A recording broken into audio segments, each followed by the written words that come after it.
Hello everyone, and welcome to the oh gosh, what week are we on now? The next week in our series on the Tarot Major Arcana cards. I can't believe we're on like what, week 4 of this, I believe, 3 or 4. Almost lost count. But as you know, we're now in the month of February, so that means we're now going to a brand new deck, and that is the Good Tarot deck. Colette Baron Reed, I have quite a few decks from her. I love her decks. They're very beautiful, and they each have their own kind of different mystique to them. So we are now moving to card number 4 on the Major Arcana, which is the Emperor card. Now, while we're talking about this one, we're also going to look a bit back at the Empress card, because I think it's important to talk about both of these together in tandem. So you're also going to get a glimpse at the Empress card in this deck. Remember, before we looked at it from the Cute Chibi Tarot deck, and now we're going to be looking at it from the Good Tarot deck. So the Emperor card. This one, of course, you're looking at it and immediately you're picking up on, you know, the masculine energy, of course, because this is kind of like the masculine to the feminine energy of the Empress card. So as you can see in this deck, it's sort of like a warrior king with a lion's head. Like I said, very kind of masculine energy there. You can like feel that practically coming off of the card. So upright position. So this card can have a couple of different meanings. Of course, obviously kind of representing what we consider to be stereotypical masculine energy. If you're asking, for example, about a particular person, this could indicate an actual person in your life. It could indicate a father figure, a male father figure, a grandfather, an ancestor, male ancestor who has passed on, someone who had great authority in your life. If you're asking about love, it could represent the person that you're asking about. It doesn't necessarily have to be a man, though. Just because it's the more masculine card out of these two, it could basically mean that this person carries a lot of masculine energy, but it doesn't necessarily mean that it's a man. If you're asking about career or job, it could indicate like a supervisor or a boss, someone who has some kind of position of authority. Again, reminder, it may not be an actual man. It could basically be someone who's just carrying this kind of energy. When it comes to spirituality and asking questions about yourself, this could represent the masculine side of you, the traits that are stereotypically seen as masculine side of you.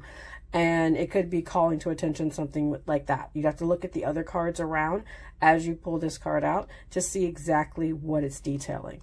Now, if this card is in reverse, again, could mean a couple of things. So, for example, going back to the love reading, if this is representing a potential partner or someone that you're interested in or someone that you may currently be with, it could mean a couple things. It could mean that maybe their masculine energy is a little out of whack right now. Maybe they got some toxic masculinity going on. I know everyone loves that phrase. But there could be some manifestations of these traits that are not too healthy at the moment. If it is someone, say, like in a career position, if it's, again, if it's referencing a supervisor or someone that's kind of in a position of authority, it could mean that they are kind of misusing their position of authority. They're not using it correctly. Again, the other cards around it will kind of help to, explain further what's going on there. And if it's something that you're asking about yourself or your spiritual walk, it could mean that your own masculine traits are kind of out of whack at the moment. And maybe you need to focus on balancing those. So, aside from the obvious masculine, personification of this card, this also has to do with things like concentration, focused, order. Basically, if you're looking at, if you take the idea of masculine and feminine, I can't talk today, it's really weird. But if you take the masculine and feminine ideas and you kind of look at them as the feminine being kind of like the hopes, visions, dreams, the mental, representation of all these things you want to do, then the masculine would be the actual action associated with it. So I'm going to bring out the Empress card again. So you've never seen this version of the card. I like this version though, because as you can see, there's like more of a little bit of a hint that she could be pregnant, which is very typical with the Empress card. And if you notice, she also has grain in her hands, which represents fertility. So that's a very important part of the Empress card, which is the fertility part.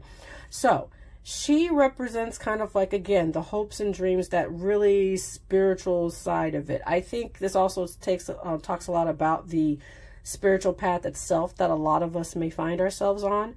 And a lot of times we get really caught up in being in one or the other. Like we have to be like super feminine, or we have to be super kind of just in the spiritual side of things and forget the tangible physical side. Or you have this other side who thinks that the spiritual side is complete, absolute yahoo and nothing, and it's just about the tangible side, when in actuality, you need both. Some of y'all probably didn't want to hear that, but you need both. You need both. They are a balance. It's Empress and Emperor together. You need both the feminine creative beauty and the creative power itself. And then you need to take that creative power and be able to execute it in a way that gives tangible results. You need both. And considering that the Major Arcana is pretty much representing a life journey, this is the point of the journey when you realize you're not going to get there with just hopes, dreams, and, stuff alone. And a lot of people in the spiritual community don't like hearing this all the time, but it's the truth. You can do all of the, spells and rituals and manifestation meditations and everything. You could do that every day of the week and like, oh, yep, I got it. If you don't have anything tangible to go with it, when I say tangible, I don't mean just, oh, I did a candle. Okay, that's great. Good. Wonderful. Absolutely wonderful. I do candle magic as well. Awesome. Are you doing anything tangible with that magic? If you're saying that I want a new career. Okay, awesome. You did the spell work. You did all of that. That's this side. What are you doing on this side? Are you seeking out potential jobs? Are you lining up and getting in the same room as the people you want to work with or work for or work alongside? Are you getting in the room with them? Are you talking to them? Are you doing the tangible part of it? Or are you just kind of, over here with this? Because as much as everyone talks about, oh, I want to get to the, we want to get to like the 5D. Truth of the matter is we still live in the 3D. We this is like 5D mentality, but we still live in the 3D. So we have to use both.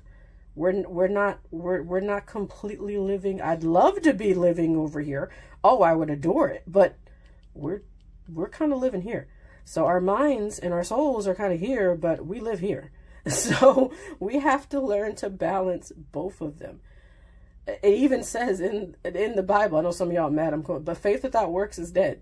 That goes to all of us that are not Christian as well. Yes, the faith part is extremely important. The law of abundance, extremely important. Law of attraction, extremely important. That whole idea that, I can have these things. Yes, that's extremely important. But you also need to do the tangible side of it too. You cannot say, oh, I wish for a job, and then you sit and do nothing all day except, read the cards. Because the funny thing is, eventually the cards are going to tell you, they're probably going to start throwing this card at you, like this and a few others. Like, hey, you need to do this part too.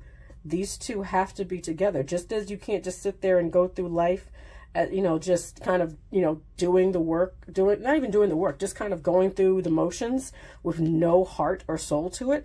The reverse is also the same. You can't go through life, just kind of, you can, but it's not going to be a very productive and fulfilling life if you're just kind of going through the motions every day and there's no heart or soul in it. You need both. You absolutely need both.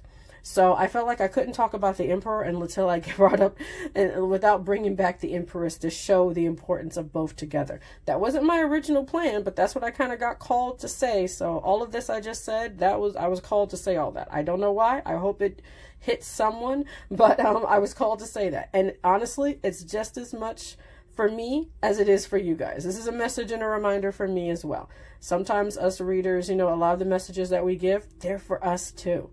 We're human as well. We have to get reminded of these things too. So your goal is to try to embody both of these energies together. They work in tandem together. These two are meant to work together. They can't stand alone. Okay? So, I think that is it for me for this one. Next week we're going to go into the fifth card, and it's going to kind of tie in closely with this one right here as well.